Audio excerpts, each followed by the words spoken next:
उनको कोई ना कोई भाजपा के नेता का संरक्षण प्राप्त है। कांग्रेसी रहते तो बुलडोजर कार्रवाई हो जाता। सरकार विरोधी सरकार, जो शिक्षा विरोधी स्कूल खत्म हो गया और 45,000 शिक्षकों को चुनौती देता हूं कि हमारे प्रदेश अध्यक्ष जी देसाई जी चुनौती स्वीकार से बात है कि स्कूल खत्म हो गया, सवाल ही नहीं।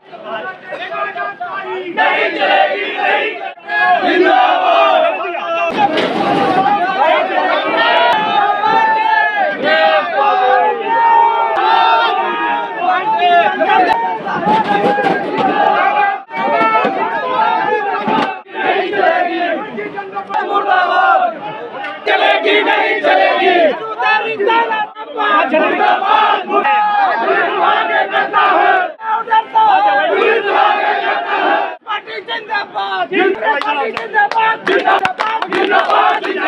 छत्तीसगढ़ सरकार की स्कूलों और शिक्षकों की युक्तियुक्तकरण की नीति के विरोध में कांग्रेस पार्टी ने मोर्चा खोल दिया है। शिक्षा के क्षेत्र में लाई गई इस नीति को लेकर लगातार विरोध तेज होता जा रहा है।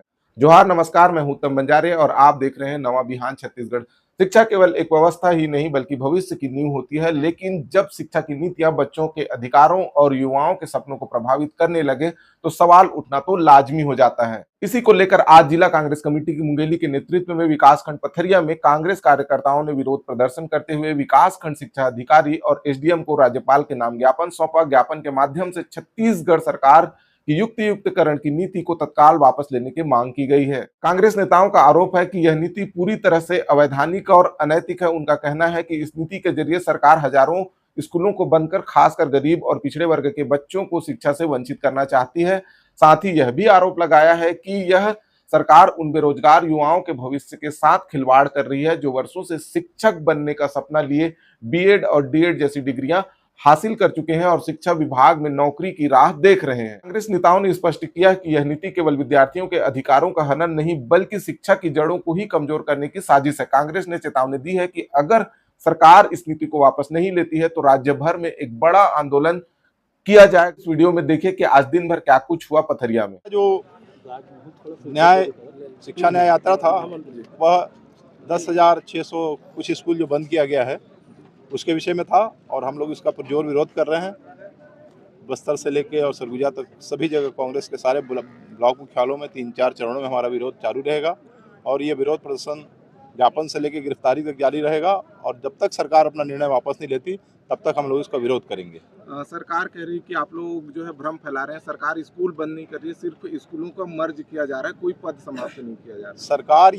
सरकार कथनी और करनी सब अलग अलग है इन लोगों का। आप जानते हैं भारतीय जनता पार्टी का ये बंद नहीं कर रहे हैं तो और क्या कर रहे हैं। युक्तियुक्तकरण का क्या होता है, इससे पहले भी इन्होंने बंद किया था तो भूपेश सरकार जब आई थी तो हम लोगों ने फिर से उसको चालू किया था। आप लोग शायद पत्रकार भाइयों को संज्ञान में होगा।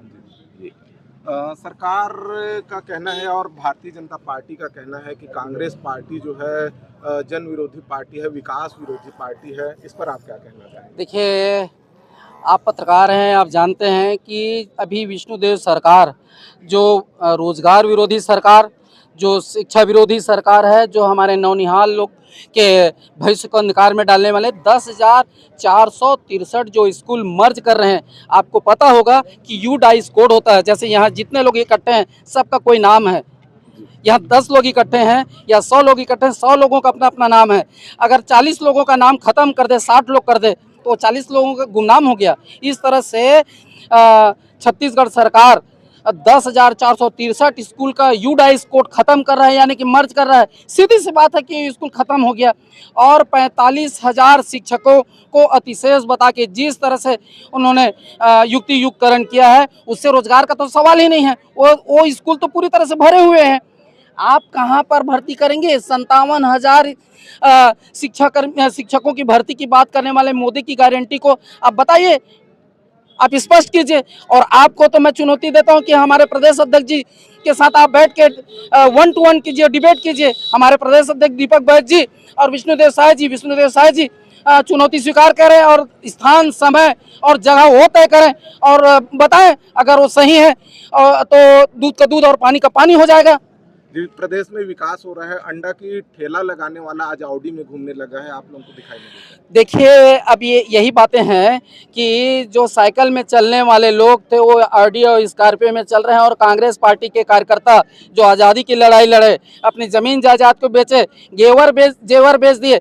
उस समय विदेशी वस्तुओं का बहिष्कार किया गया। ये गांधी परिवार ने पूरी तरह से अपने विदेशी वस्तुओं का होली खेला। ये बताया नरेंद्र मोदी अभी कुछ दिन पहले कह रहे थे कि विदेशी वस्तुओं का बहिष्कार होना चाहिए। उनका चश्मा कहाँ से आया है, उनका कलम कहाँ का है, ये आपसे ज्यादा कोई नहीं जानता। ये इनके मुख में राम है और बगल में छुरी है। पिछले 15 साल पहले जो है रायपुर आए, जो वीरेंद्र तोमर है और रूबी तोमर है, वो रायपुर में अंडा के ठेला लगाते थे। आज जो है पुलिस की जांच में मिला है कि 500 करोड़ से अधिक की संपत्ति पिछले 15 सालों में बना ली है। बिल्कुल, हमने भी अखबारों में पढ़ा है, आप लोगों के माध्यम से पता चला कि वो तोमर परिवार था, वो गुंडागिरी करता था, ब्याज का काम करता था, दुनिया भर के उल्टे सीधे काम करता था। तो ऐसे लोग को निश्चित रूप से जिला बदल होना चाहिए, बल्कि प्रदेश बदल होना चाहिए। ऐसे बाहरी आए लोग जो यहाँ के छत्तीसगढ़ के लोगों को प्रताड़ित कर रहे हैं, उनको बाहर। प्रदेशों में देखा जाता है कि जो है ऐसे गुंडा बदमाश के ऊपर जो है बुलडोजर की कार्रवाई हो जाती है, लेकिन वीरेंद्र तोमर और रूबी तोमर के ऊपर बुलडोजर की कार्रवाई क्यों नहीं हो रही है? अब ये वीरेंद्र तोमर और रूबी तोमर यदि कांग्रेसी रहते तो बुलडोजर कार्रवाई हो जाता। उनको कोई ना कोई भाजपा के नेता का संरक्षण प्राप्त है, तब तो इतने साल से इतने पनप रहे हैं। 15 साल भाजपा रही तभी तो पैसा कमाए ना ये लोग। तो कहीं ना किसी भाजपा के नेता का संरक्षण, इसलिए बुलडोजर नहीं चला। यदि कोई कांग्रेसी रहता तो कब का उसी दिन बुलडोजर चल गया होता।